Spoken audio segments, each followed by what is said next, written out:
Good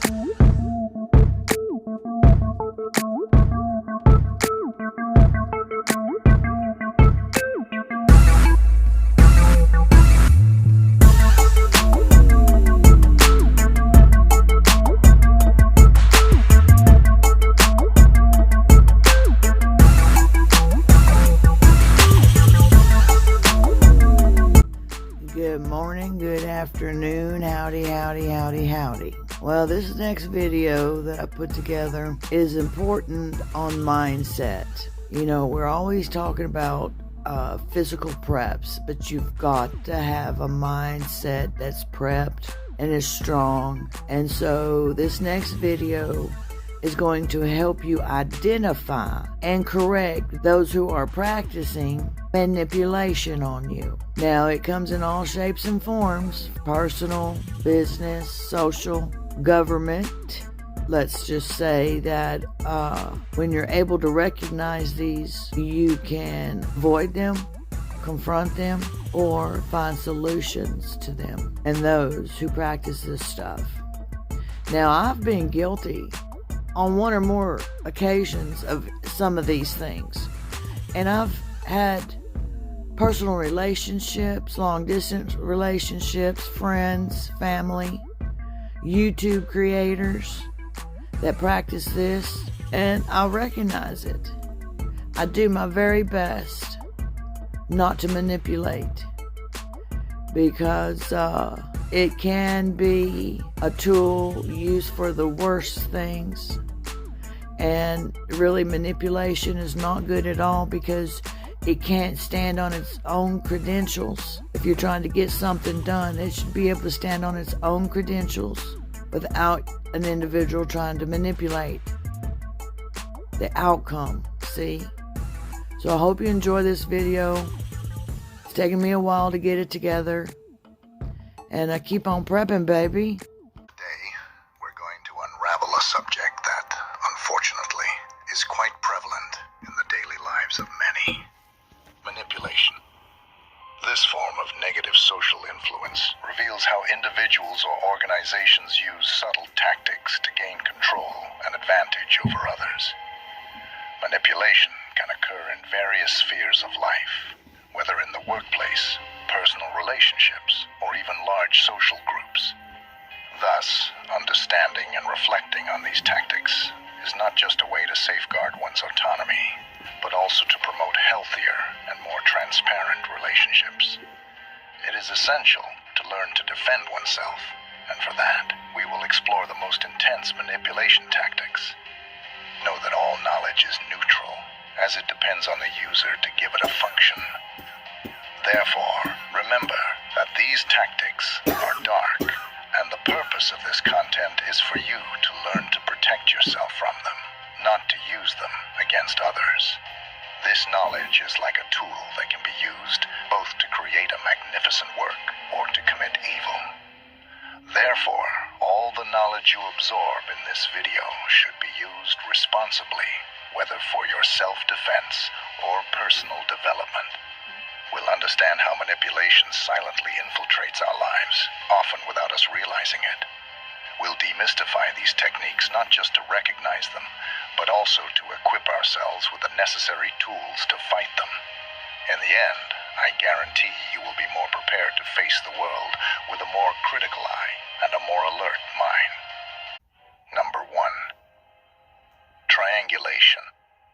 This is a subtle but powerful manipulation tactic that involves introducing a third person into a relationship dynamic to create division, tension, or confusion. The manipulator uses this third person as a tool to exercise control, destabilize the existing relationship, or divert attention from their own questionable actions.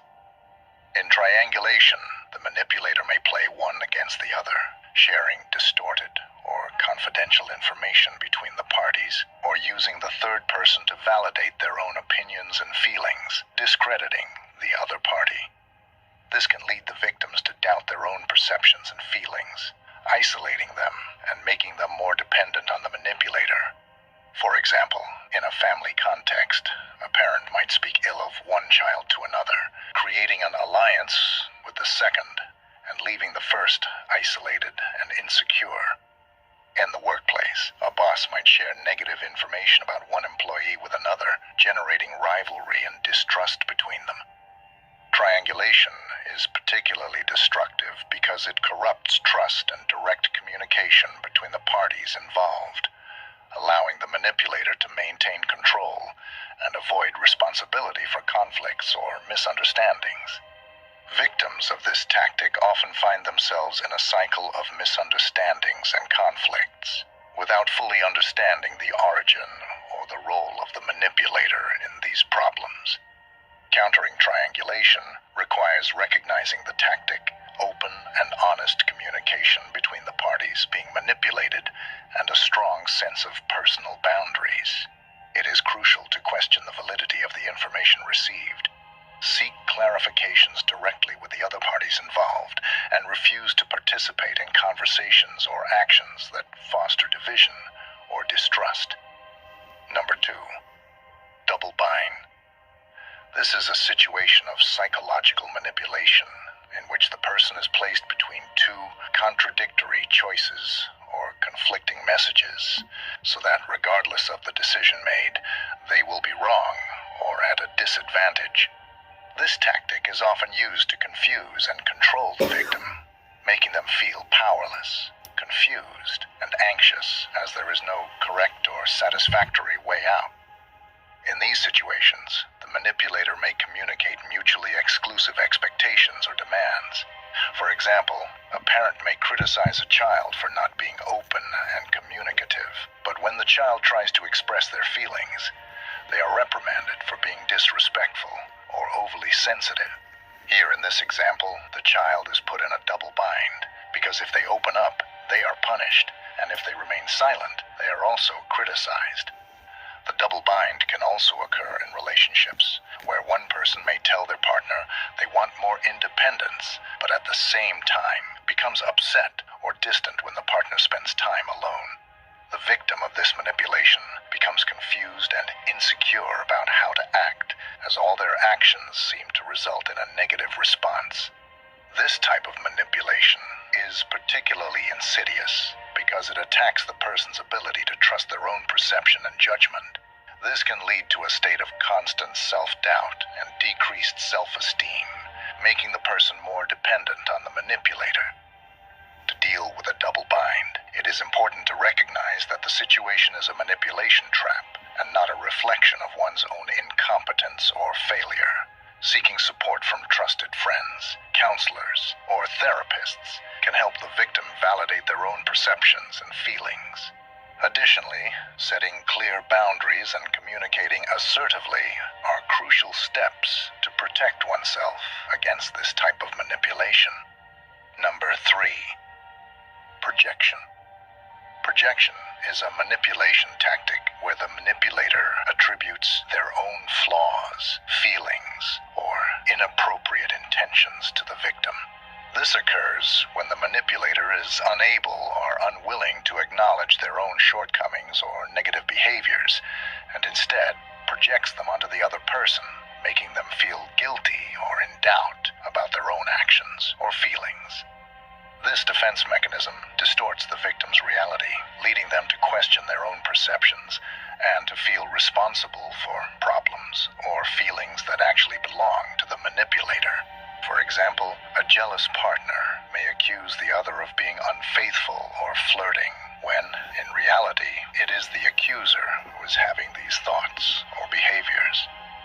Projection allows the manipulator to divert attention from their own flaws and transfer responsibility to the victim, often making them feel defensive, confused, or guilty without cause. This can weaken the victim's self-esteem and increase their emotional dependence on the manipulator. Confronting projection requires the victim to maintain a strong sense of their own reality and boundaries. It is important for the person to recognize when they are being targeted by this tactic and not to internalize the unfounded accusations.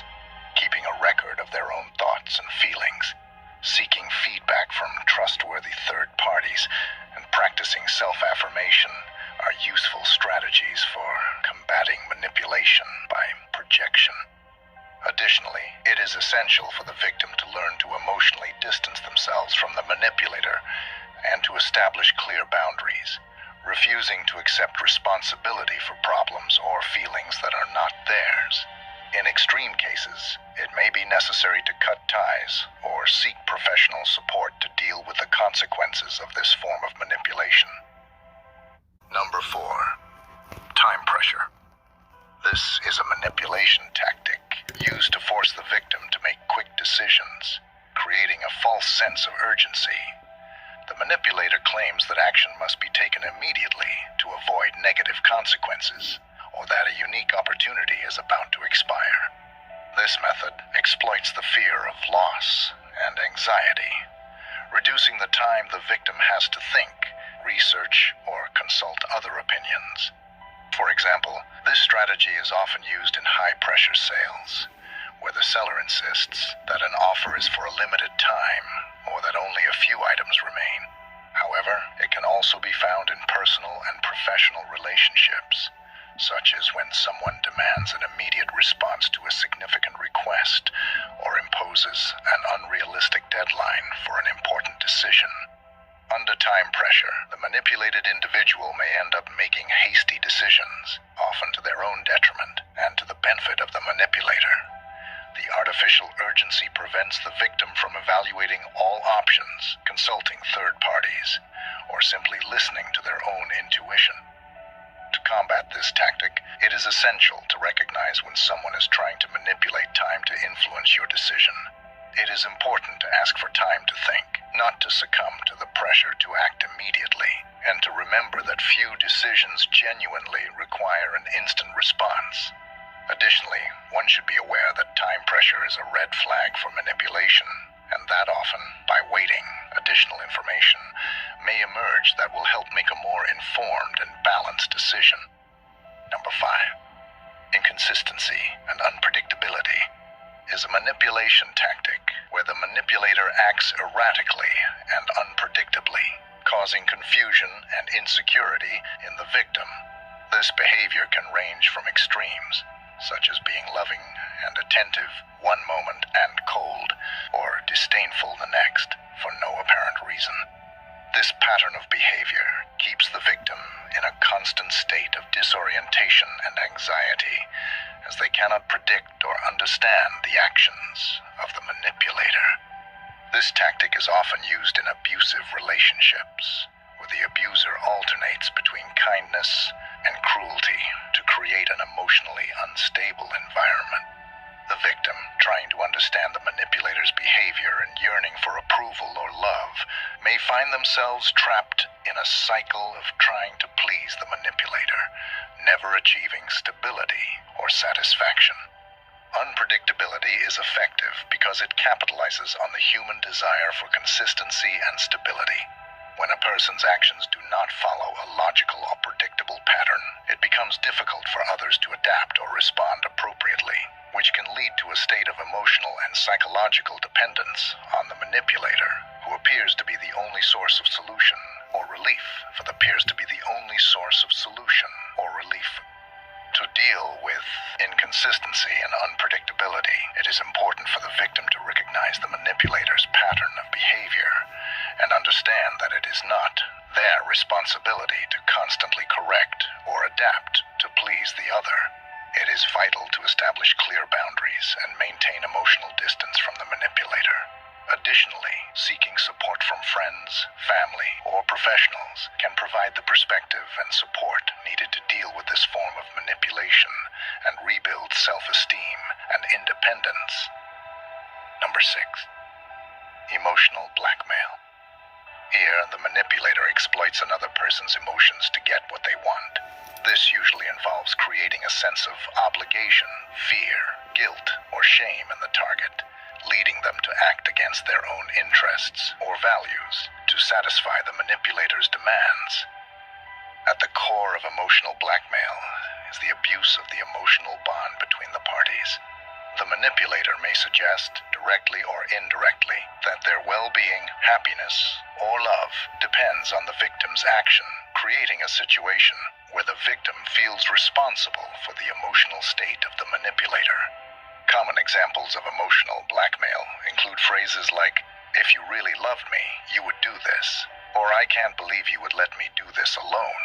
These statements not only impose a false sense of duty, but also instill fear of loss or guilt for not meeting expectations.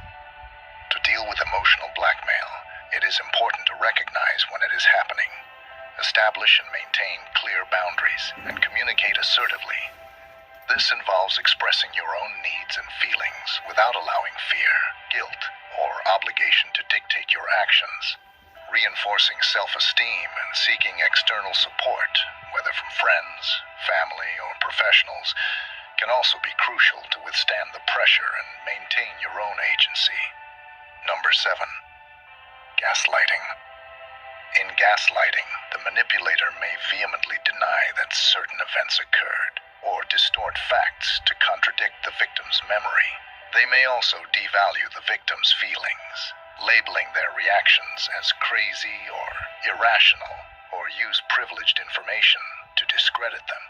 This leads the victim to constant self-assessment and the search for external validation.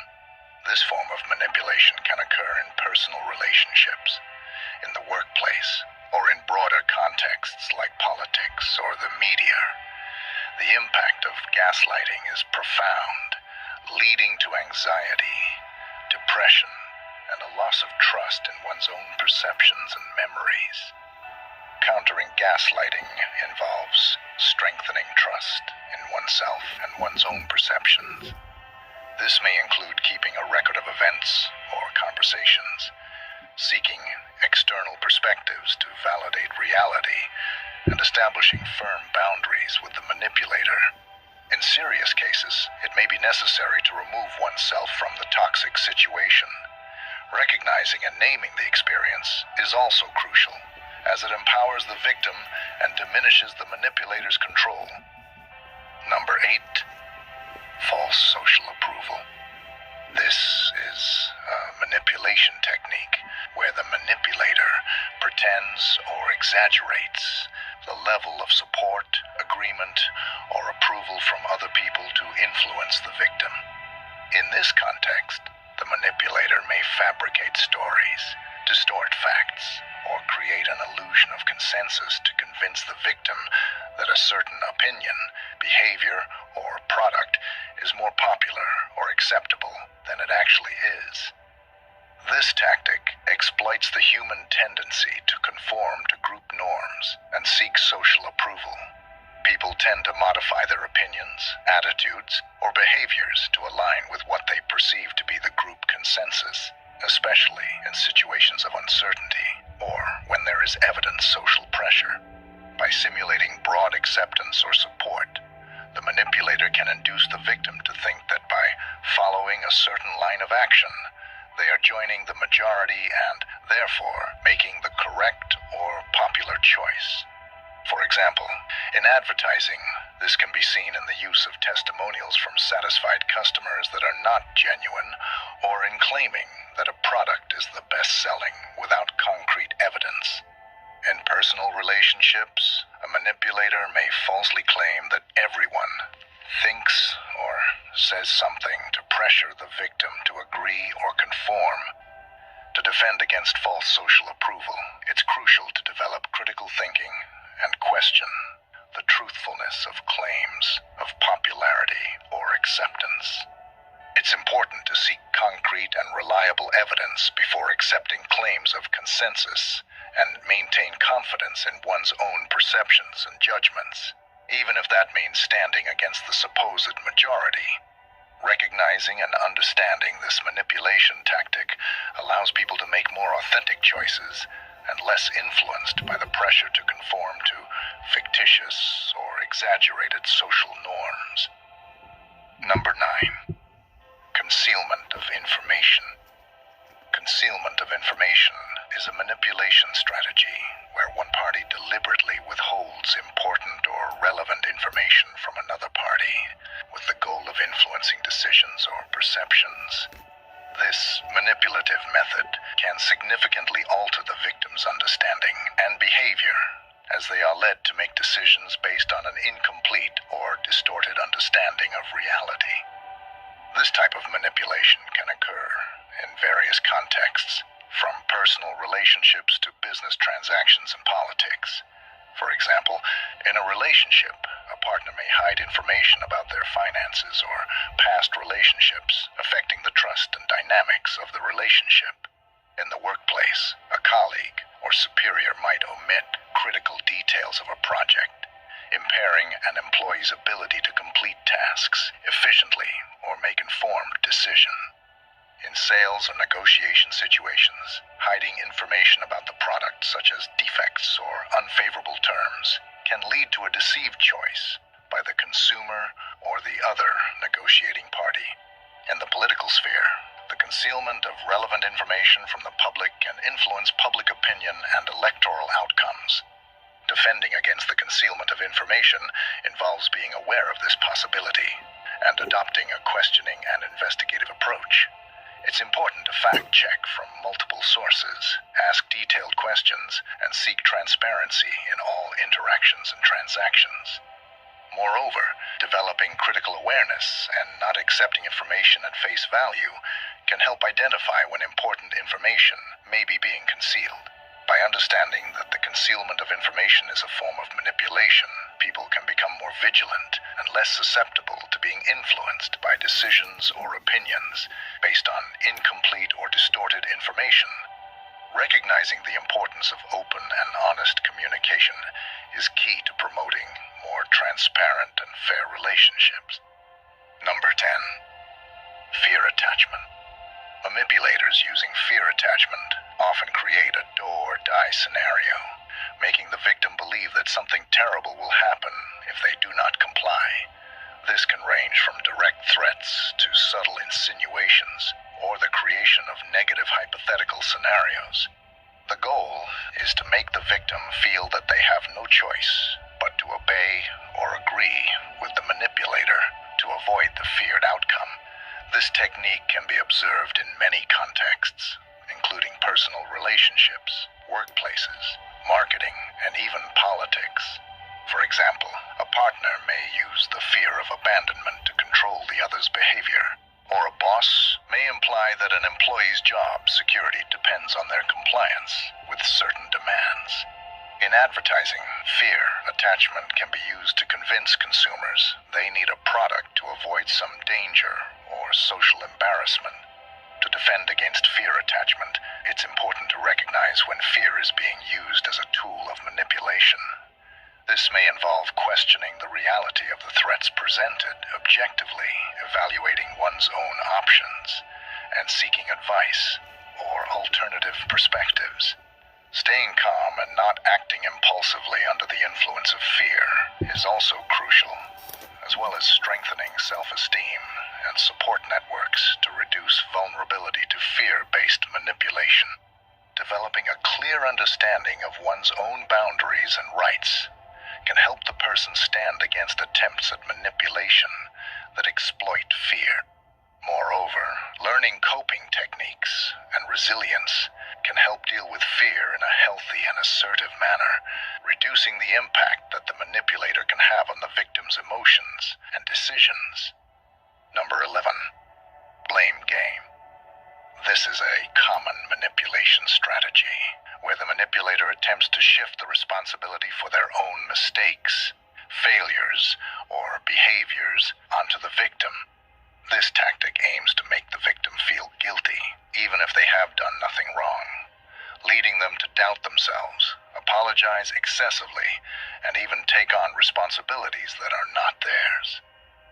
Manipulators use the blame game to divert attention from their own inappropriate actions, maintaining control and avoiding the consequences of their actions. By making the victim feel responsible for negative problems or situations, the manipulator can maintain a position of power and influence, weakening the victim's self-esteem and assertiveness. This technique can be observed in various contexts, such as abusive relationships, the workplace, or dysfunctional family dynamics. For example, in a relationship, A manipulative partner may blame the other for their own jealous or irrational behavior, claiming that it's the victim's behavior that provokes this reaction. At work, a colleague or superior might attribute the failure of a project to the victim, even though the responsibility is shared or entirely the manipulator's. To defend against the blame game, it's crucial to maintain a clear sense of reality and not accept blame for things that are outside the person's control or clearly someone else's responsibility. Strengthening self-awareness and self-esteem helps to recognize and reject unfair assignments of blame. Number 12. False praise. False praise is a manipulation technique where the manipulator uses insincere compliments to influence and control the victim. This approach is used to gain the victim's trust, make them lower their guard, or make them feel indebted. False praise is often used to soften someone before a request or to distract them from hidden intentions. Skilled manipulators use compliments to create a positive atmosphere and a false sense of security. When a person feels valued or praised, they are more likely to want to return the favor or maintain the positive feeling, making them more susceptible to influence. The compliments can be directed at the appearance, intelligence, abilities, or any other attribute of the victim. However, false praise differs from genuine compliments in its intention. While a sincere compliment is motivated by the desire to express admiration or appreciation without expectation of return. Number 13. Victimization. This is a manipulation tactic where the manipulator presents themselves as a victim of unfair circumstances, other people, or events beyond their control. This strategy is used to gain sympathy, avoid responsibility for their actions, and influence the behavior of others in their favor. By portraying themselves as victims, manipulators seek to evoke compassion and induce others to make concessions, offer help, or modify their expectations and behaviors towards the manipulator. This type of manipulation can be particularly effective because it appeals to the natural human instinct to help and protect those who are suffering or at a disadvantage. However, rather than being a true expression of distress, victimization is calculated to achieve specific goals, such as diverting attention from inappropriate behaviors, controlling the people around, or gaining resources and benefits. Moreover, victimization can be used to invert the roles of culprit and victim, especially after the manipulator has made a mistake or harmed someone. By portraying themselves as the real victim, the manipulator attempts to avoid the consequences of their actions and may even get the real victim to feel guilty and apologize. To protect against manipulation by victimization, it is important to maintain a balance between empathy and objectivity. Number 14. Intentional silence. Tactics of silence refer to the intentional use of silence or refusal to communicate as a way to exert power, control, or punishment over someone. Remember that practicing the virtue of justice is a very important Stoic lesson.